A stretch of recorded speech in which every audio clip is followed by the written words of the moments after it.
Hi friends, ಎಲ್ಲರಿಗೂ ನಮಸ್ಕಾರ. Welcome to UK home cook channel. ಇವತ್ತು ನಾವು ಉತ್ತರ ಕರ್ನಾಟಕ ಸ್ಪೆಷಲ್ ಶೇಂಗಾ ಹಿಂಡಿ ಅಥವಾ ಕಡಲೆ ಬೀಜ ಚಟ್ನಿ ಮಾಡೋದನ್ನು ನೋಡೋಣ. ಮೊದಲಿಗೆ ನಾನು ಅರ್ಧ ಕೆಜಿ ಆಗುವಷ್ಟು ಶೇಂಗಾ, ದಪ್ಪ ಆಗಿರುವ ಶೇಂಗಾವನ್ನು ಮೀಡಿಯಂ ಫ್ಲೇಮಲ್ಲಿ ಇಟ್ಟು ಚೆನ್ನಾಗಿ ರೋಸ್ಟ್ ಮಾಡಿಕೊಳ್ಳಿ. ಮಧ್ಯದಲ್ಲಿ ಶೇಂಗಾವನ್ನು ಕೈಯಾಡಿಸ್ತಿರಬೇಕು. ಈ ಥರ ಆಗೋವರೆಗೂ ರೋಸ್ಟ್ ಮಾಡಿ. ಈ ಥರ ಸಪ್ಪೆ ಸೆಪರೇಟ್ ಆಗೋವರೆಗೂ. ಅರ್ಧ ಶೇಂಗಾದ ಸಪ್ಪೆಯನ್ನು ತೆಗೆದು ಇನ್ನು ಶೇಂಗಾದ ಹಾಗೆ ಸಪ್ಪೆಯನ್ನು ಇಟ್ಟು ಶೇಂಗಾವನ್ನು ಕಲ್ಲಲ್ಲಿ ಹಾಕಿ ಈ ಥರ ಕುಟ್ಟಿಕೊಳ್ಳಿ. ಇನ್ನೊಂದು ಕೈಯಿಂದ ಸೈಡಲ್ಲಿ ಬರೋ ಶೇಂಗಾವನ್ನು ಮಧ್ಯದಲ್ಲಿ ಹಾಕಿ ಕುಟ್ಟಿ.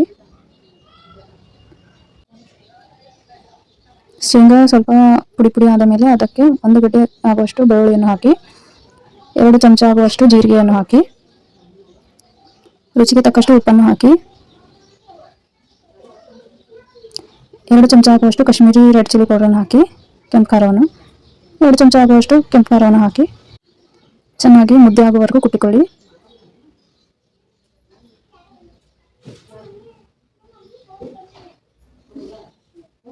ಈ ಥರ ಒಂದು ಶೇಂಗಾ ಹಿಂಡಿ ಅಥವಾ ಚಟ್ನಿ ನೀವು ಚಪಾತಿ, ರೊಟ್ಟಿ ಅಥವಾ ಅನ್ನ ಜೊತೆ ತಿನ್ನಲು ತುಂಬ ಚೆನ್ನಾಗಿರುತ್ತೆ. ಸೈಡ್ ಡಿಶ್ ಆಗಿ ತಿನ್ನಲು ತುಂಬ ಚೆನ್ನಾಗಿರುತ್ತೆ. ನೋಡಿ, ಈ ಥರ ಮುದ್ದೆ ಆಗುವವರೆಗೂ ಕುಟ್ಟಿಕೊಳ್ಳಿ. ಉತ್ತರ ಕರ್ನಾಟಕ ಸ್ಪೆಷಲ್ ಶೇಂಗಾ ಹಿಂಡಿ ತಿನ್ನಲು ರೆಡಿಯಾಗಿದೆ. ನಿಮಗೆ ಇಷ್ಟವಾದರೆ ಲೈಕ್ ಮಾಡಿ, ಶೇರ್ ಮಾಡಿ, ಕಮೆಂಟ್ ಮಾಡಿ.